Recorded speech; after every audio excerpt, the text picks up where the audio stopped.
Do you ever feel like you're doing all the right things, eating what seems healthy, staying active, but your blood sugar just doesn't seem to cooperate? It's frustrating, isn't it? You read labels, you try to make good choices, and yet, those numbers on the glucose meter aren't quite where you want them to be. It can feel like a puzzle with missing pieces. Or worse, like you're fighting an uphill battle against something you don't fully understand.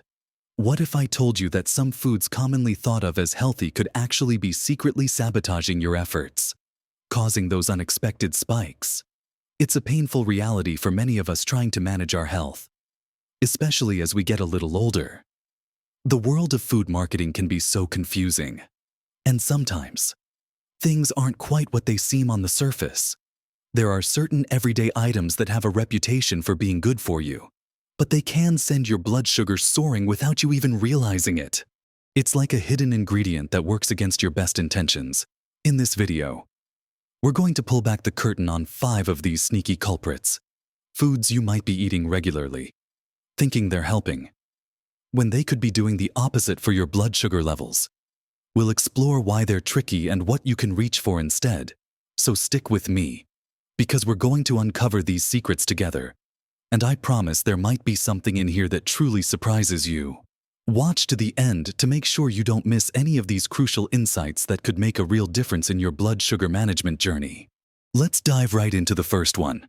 And this is something many of us grew up thinking was the picture of health, especially in the morning. I'm talking about fruit juice. Now, I know what you might be thinking, but it's made from fruit. It has vitamins. And yes, a glass of orange juice or apple juice does contain some vitamins, but here's the secret: when you strip the fiber away from fruit and just drink the liquid, you're left with a concentrated dose of sugar that hits your bloodstream incredibly fast. Think about it this way. How many oranges does it take to make one small glass of orange juice?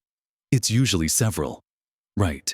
If you were to eat those same oranges whole, with all the pulp and membranes, you'd get the sugar, but you'd also get a significant amount of fiber. That fiber acts like a speed bump in your digestive system. It slows down the absorption of sugar, preventing that sudden rush into your blood. When you drink juice, there's no speed bump. The sugar is like a rocket taking off, sending your blood sugar sky high almost immediately. This is especially problematic first thing in the morning on an empty stomach. That quick spike requires your body, specifically your pancreas, to work overtime to produce insulin and bring those levels back down. Over time, this constant roller coaster can contribute to insulin resistance and make blood sugar control even harder. Beyond the lack of fiber, many commercially produced fruit juices also have added sugars lurking in the ingredients list. Even if they say 100% juice, it's always worth checking the label. But even pure 100% fruit juice is essentially sugary water from a blood sugar perspective. It doesn't provide the same feeling of fullness you get from eating whole fruit, so you're likely to consume more calories and sugar without feeling satisfied. You might drink a glass of apple juice containing the sugar equivalent of 2 or 3 apples, but you wouldn't sit down and eat 3 apples in one go very easily, would you? The effect on your blood sugar is drastically different. So, what's the alternative if you enjoy the taste of fruit in the morning or throughout the day? The best approach is to eat whole fruit instead. An apple, a pear, a handful of berries, or an orange eaten whole provides the natural sweetness along with that crucial fiber. This slows down the sugar release and is much gentler on your blood sugar levels. If you crave a drink, water is always the best choice. You can also try infusing water with slices of lemon, lime, cucumber, or a few berries for flavor without adding sugar. Unsweetened tea or coffee in moderation can also be options. The key takeaway here is to be very cautious with fruit juice, even those marketed as natural or 100%. Think of it less as a health drink and more as a sugary treat. And limit it severely or avoid it altogether if you're working on managing your blood sugar. Making this one swap from juice to water or whole fruit can have a surprisingly significant impact on your daily glucose levels and overall energy throughout the day. Now that we've talked about liquids, let's move on to something you might grab for a snack. thinking it's a healthy way to get some fruit into your diet. I'm talking about dried fruit, raisins, dried cranberries, dried apricots, dates. They're often seen as a convenient, portable snack, perhaps sprinkled on cereal or added to trail mix. And just like with fruit juice, the logic seems sound at first glance. It's fruit, so it must be good for you. Right. Well, yes, dried fruit does retain many of the nutrients of fresh fruit. It has vitamins, minerals, and some antioxidants. But just like juice, the process of drying fruit concentrates the sugar. As the water is removed, the natural sugars become much more condensed in a smaller package. Imagine a grape and a raisin. A single grape isn't going to cause a huge spike in your blood sugar. But think about how many grapes are in a small handful of raisins. It's dozens. You can pop a small box of raisins without thinking. But you wouldn't be able to eat that equivalent amount of fresh grapes nearly as quickly. And that's precisely the problem. The sugar content per serving size is drastically higher in dried fruit compared to its fresh counterpart. A small quarter-cup serving of raisins can contain around 25–30 grams of sugar, which is equivalent to about 6 teaspoons of sugar. That's a significant amount to hit your system all at once, especially without the volume and water content of fresh fruit to help slow things down and fill you up. Furthermore, some dried fruits, especially cranberries, are often coated in added sugar to make them more palatable, adding insult to injury from a blood sugar perspective. Even without added sugar, the natural concentration is enough to cause a rapid rise. Just like with juice, this rapid influx of sugar doesn't have the benefit of fiber to slow absorption, leading to that unwelcome blood sugar spike. While dried fruit does contain some fiber, it's significantly less per gram of sugar compared to eating the whole, fresh version of the fruit. So, if you enjoy snacking on fruit, what's a better option? Again, fresh fruit is king. A small apple, a peach, a cup of berries, a banana. These provide sweetness, nutrients, and importantly, volume and fiber, helping you feel full and releasing sugar more slowly. If you really enjoy the chewy texture of dried fruit, try having a very, very small portion alongside something that contains protein or healthy fat, like a few nuts or a slice of cheese. This can help blunt the sugar impact slightly, but generally, treating dried fruit like candy rather than a free-for-all snack is a much safer approach for managing your blood sugar. A single date, perhaps, rather than a handful. Or better yet, reach for fresh fruit or non-starchy vegetables like carrots or cucumber slices when snack cravings hit. Being mindful of how quickly you can consume a large amount of concentrated sugar with dried fruit is key to avoiding those unexpected blood sugar surges. Moving on from the fruit family, let's talk about something that's often marketed as a breakfast staple or a healthy snack. Something creamy and delicious that can sometimes hide a surprising amount of sugar. I'm talking about yogurt, specifically flavored or low-fat varieties. Now, plain yogurt, especially plain Greek yogurt, can be a fantastic part of a healthy diet. It's packed with protein, calcium, and often beneficial probiotics, which are great for gut health. But walk down the dairy aisle, and you'll see a rainbow of flavored yogurts: vanilla, strawberry, peach, blueberry, and so many more. These are often where the secret sugar is hiding. When fat is removed from dairy products to make them low-fat or fat-free, it often takes away some of the flavor and texture to make these products appealing to consumers.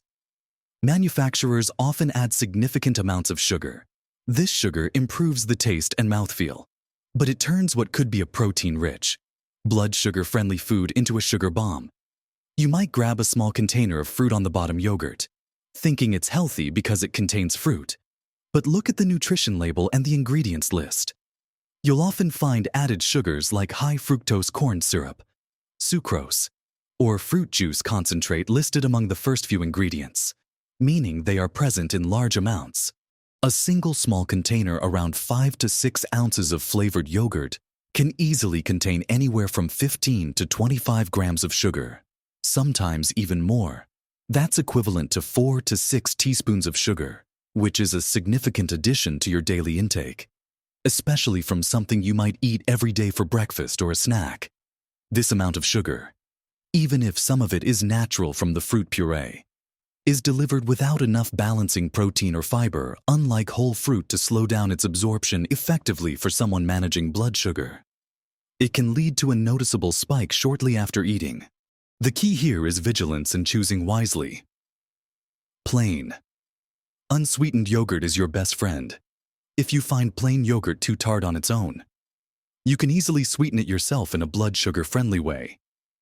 Add a very small amount of fresh berries which provide fiber and natural sweetness without excessive sugar, a sprinkle of cinnamon, a few nuts or seeds for crunch and healthy fats, or a tiny drizzle of pure vanilla extract. This way, you control the amount and type of sweetness, ensuring you get the protein and calcium benefits without the blood sugar hit from added sugars. Reading labels is crucial. Look for yogurts with the lowest amount of total sugar, and ideally, no added sugar. Compare plain varieties to flavored ones, and you'll often be shocked by the difference. Making the switch from flavored to plain yogurt and adding your own healthy mix-ins is a powerful step towards better blood sugar control. Continuing our exploration of foods that might not be as innocent as they seem, let's talk about granola. Granola has long been marketed as a health food. Natural, wholesome, perfect for breakfast or a snack. It conjures up images of oats, nuts, and seeds. All good things, right? Well, the reality of many store-bought granolas is often quite different. While the base ingredients like oats can be healthy, granola is typically made by binding these ingredients together, often with sweeteners like honey, maple syrup, brown sugar, or various syrups. Then it's baked until crunchy. This process, and the ingredients used, can turn a potentially healthy mix into a sugar and refined carbohydrate minefield. Just like with flavored yogurt, the amount of added sugar in granola can be astonishing. Manufacturers often use sugar not just for sweetness, but also to create those appealing clusters and that crunchy texture. Read the nutrition label on a box of granola, and you'll often see sugar, honey, or syrup listed high up in the ingredients. A typical serving size, which can often be deceptively small like a quarter or half a cup, can contain anywhere from 10 to 20 grams or more of sugar. In addition to the carbohydrates from the oats and grains themselves, this combination of refined carbohydrates and added sugar means granola can cause a significant and rapid rise in blood sugar. Furthermore, many granolas are quite calorie-dense due to the added fats, though often healthy fats from nuts and seeds, and the concentrated carbohydrates and sugars. It's very easy to pour a larger than recommended serving into your bowl or snack straight from the bag, consuming far more sugar and carbs than you intended.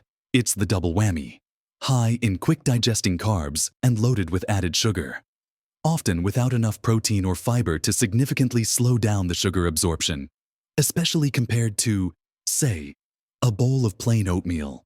Does this mean all granola is bad? Not necessarily, but you have to be incredibly careful and discerning.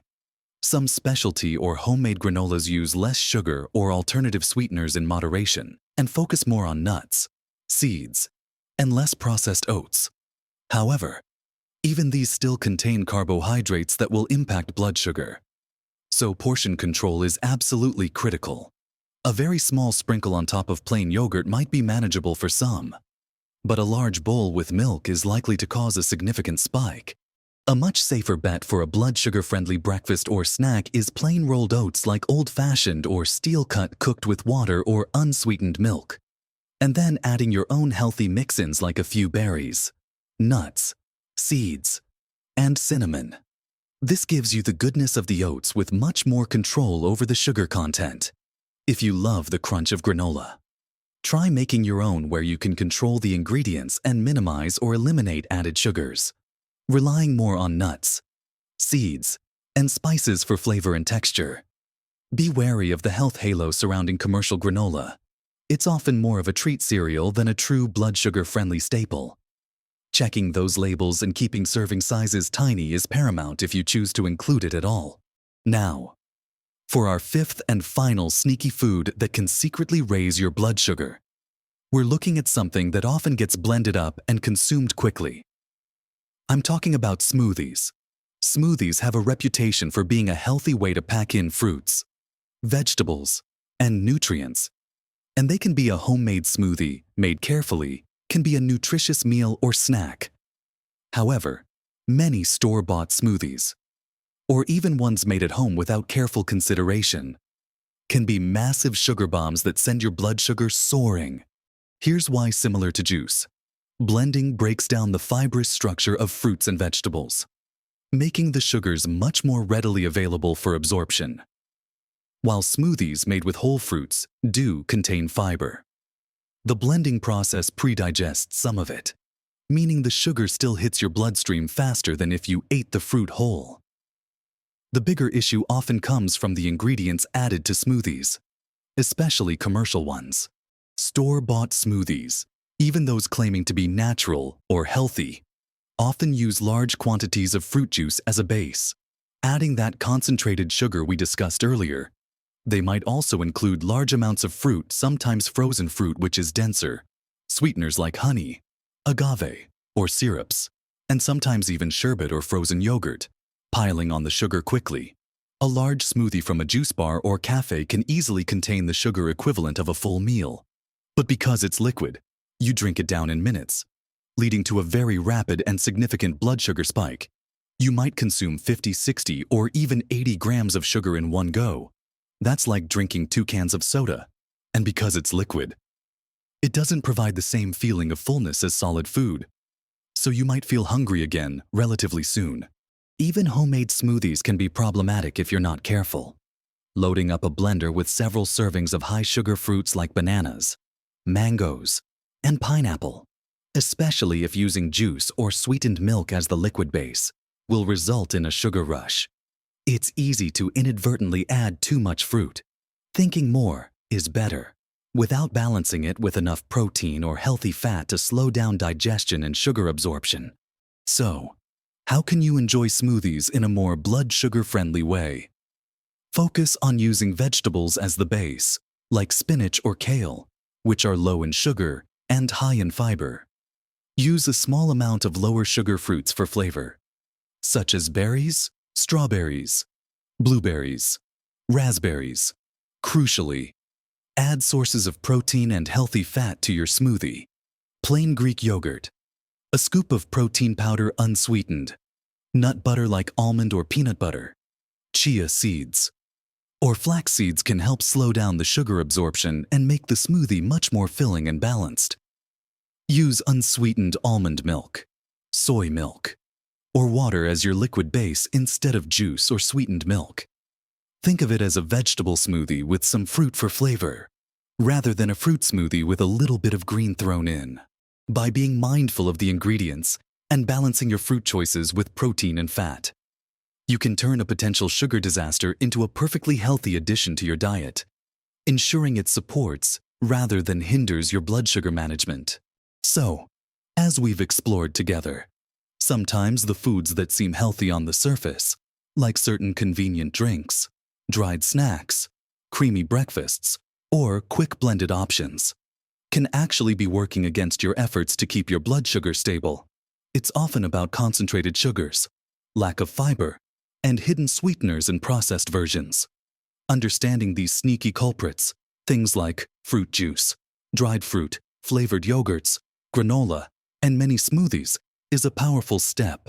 It's not about deprivation, but about making informed choices and finding blood sugar-friendly alternatives that nourish your body without causing those unwelcome spikes. Remember, small changes really can make a big difference when it comes to managing your health and feeling your best at any age. Swapping out one problematic food for a better option might seem small, but the cumulative effect on your blood sugar levels, your energy, and your overall well-being can be profound. It's about empowerment, taking control of your diet with knowledge. Don't be discouraged if some of these were surprises to you. Most of us have fallen for the marketing around these foods at some point. The important thing is that now you know, and you can start making adjustments. What are your thoughts on these foods? Were any of them a surprise? Do you have a favorite blood sugar-friendly snack or breakfast that works for you? Share your experiences and tips in the comments below. Your insights could help someone else in our community. If you found this information helpful and eye-opening, please give this video a thumbs up. It helps us know what kind of content resonates with you and allows us to reach more people who could benefit from these health tips. And if you haven't already, be sure to subscribe to the channel and hit the notification bell so you don't miss out on future videos packed with practical advice for living your healthiest, happiest life as you get older. We've got lots more valuable information coming your way on topics just like this one, designed specifically with you in mind. Taking charge of your health is one of the most rewarding things you can do, and we're here to support you every step of the way. Keep making those smart choices, stay encouraged, and remember that with the right knowledge, you can absolutely live your best life at every age.